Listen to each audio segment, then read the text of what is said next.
Hello everyone, welcome to a new video.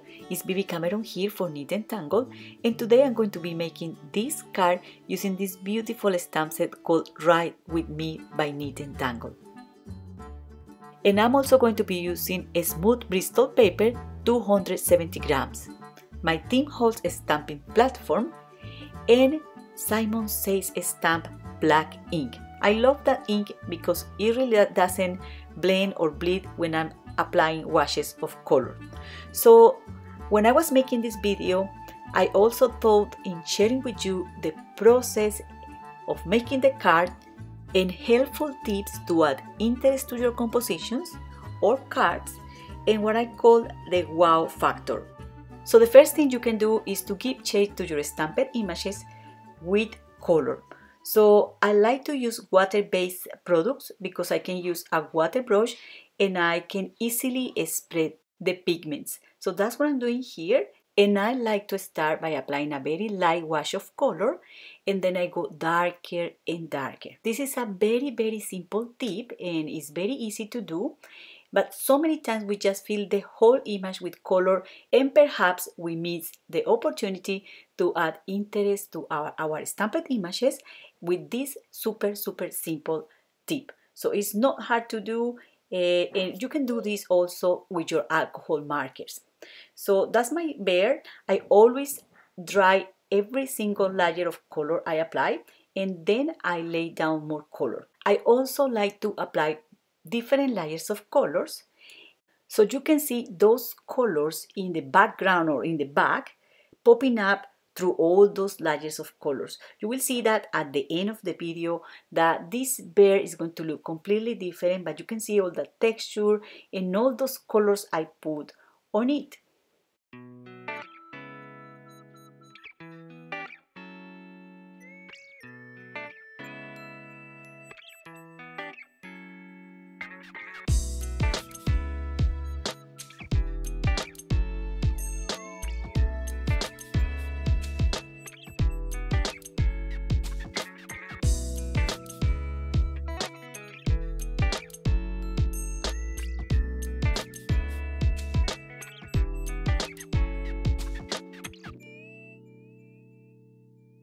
And another tip, super important, is that you can create mood using colors.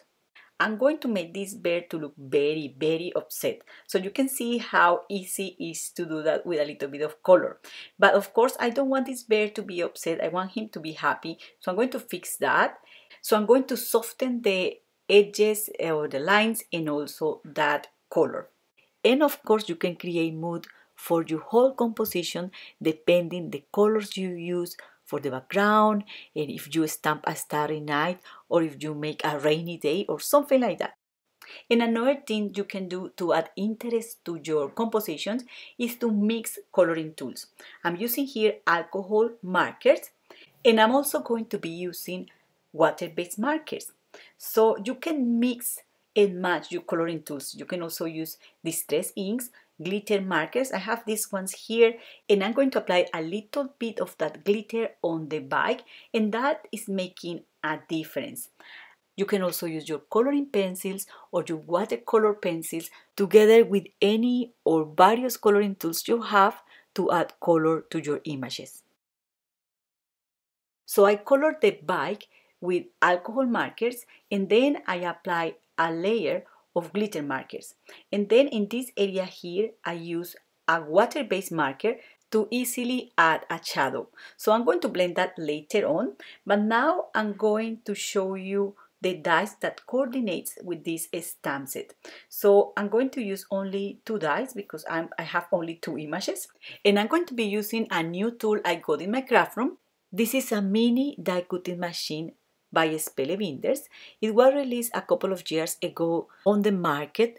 However, here in the UK, everything arrives late and I just saw it last week in a local craft shop, so I decided to give it a try.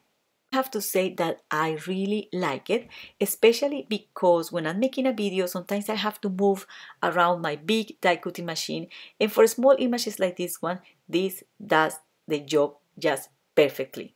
So you can use with this kind of mini die cutting machine and small dies, frame dies, and use your big, powerful die cutting machines to cut intricate die cuts.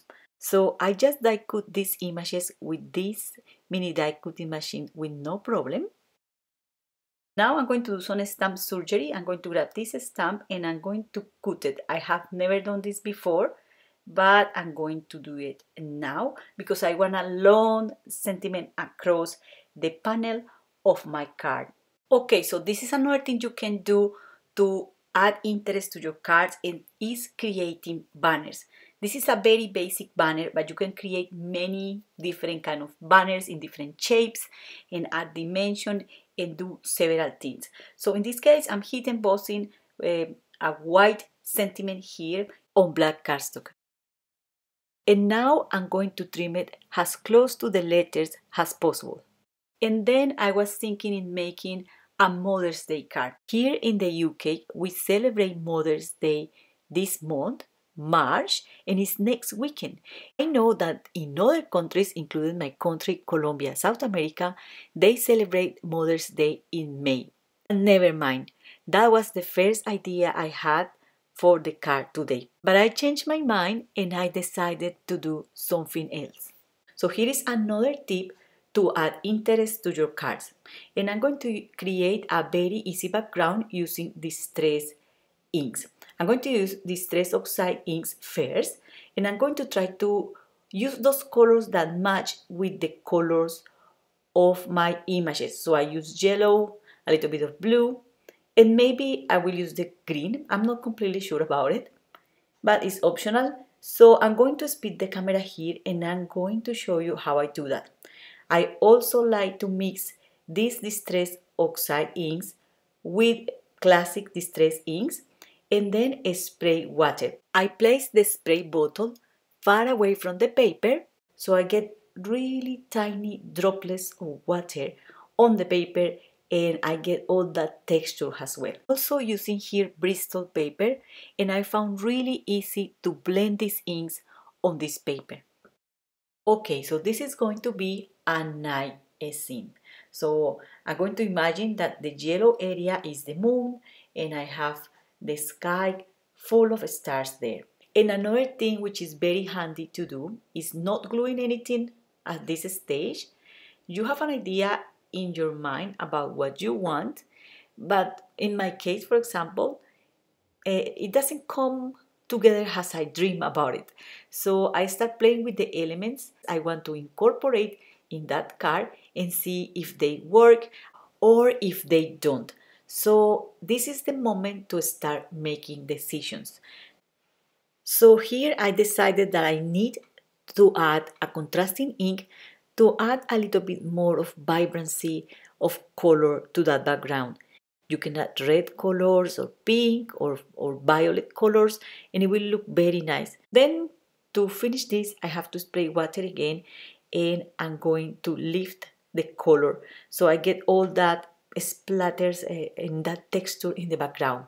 Another thing I'm going to start doing, and this is another tip to add interest to your cards, and it is adding textures or shimmer. I already kind of add a texture on that background, and I'm also creating mood for this composition.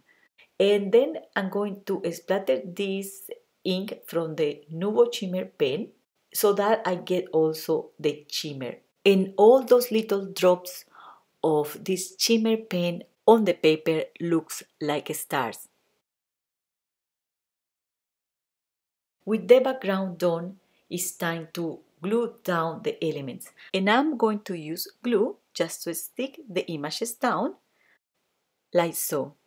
And I stamped another sentiment. And it wasn't in my plans as well, but I'm going to cut this white part here just because when I was splattering the background, I got some splatters of ink over that white area and I really didn't like it. Now I'm going to create the card base and I'm going to use an A4 sheet of paper. This is cardstock, this is 300 grams cardstock, and I'm going to score at 4.5 inches. Then I'm going to fold the paper and I'm going to trim any excess of paper. I'm going to glue down the panel all my card base, and I'm going to add this strip of glitter paper, just like that. And now I'm going to add accents, and I'm simply going to add white dots, like so. And I'm going to draw a kind of a start, but they are kind of coming from the bike and they are going up to the sky. I'm going to allow them to dry, and while that happens, I'm going to grab this little bow die, also from the die set that coordinates with this stamp set, and I'm going to die cut those tiny mini bows. Then with the white marker, I'm going to add more accents. So if you see there, I can add white dots. I can also highlight certain parts of the image, like this one here above the eyes of the little bear, and others I will show you in a minute. But before, I decided to add a couple of extra elements. So I stamped some hearts, I also add the rabbit, I add shimmer over the images, and I also grab a Nuvo glitter marker. This is silver, and I also try to draw some extra stars in that area there. Then, as part of my favorite accents, I also add black dots. And I like to add freckles on all my critters, flowers, everything. Sometimes I try to stop myself and not doing it, but I ended up doing it always. It doesn't cause any harm anyway. And then when the white stars and dots were dry, I applied another layer of this marker on top just to highlight them a little bit more. With this marker, I also highlight here at the tires of the bike, just like that, just to add a little bit of something. And then another thing I love very much is this Nuvo golden glitter drops. The name is in the video description in the supply list, and I'm only going to add a couple of drops here at the center of the bike tires, just to make them coordinate with other golden textures and elements I have added to my card. Then I'm going to use also this Nuvo glitter marker. This is blue because I feel those seats in the bike were too light, and I'm going to blend that ink from that glitter marker with this shimmer pen, because these products are water-based, so I easily can do that. So I keep adding and adding and adding accents and shimmer, little things that you might not be able to identify. But today in this video, I decided to share with you all those tips and also the process of making this card for Knit and Tangle. So another thing I do is creating a small twine bows, and I add them to my cards. I simply grab a needle like so, and that's the way I make a tiny mini bow. I like the texture of this lining thread from Stampin' Up. I use it for everything. I also use the microfine tip black pen to go over some areas of the image where the ink has vanished a little bit because of the coloring I apply on it. And I love to add Nuvo drops to the eyes and the nose of the critters as well. And the last thing I apply to this card is this Nuvo crystal glaze. It's like glossy accents, and I just apply it all over these little hearts here. And that's all for today. I hope you enjoyed this video. Do not forget to subscribe to this channel, visit the blog for more ideas and inspiration, or check out the links in the video description. You will find a little bit more of information there. Thank you very much for watching, and happy crafting! Bye!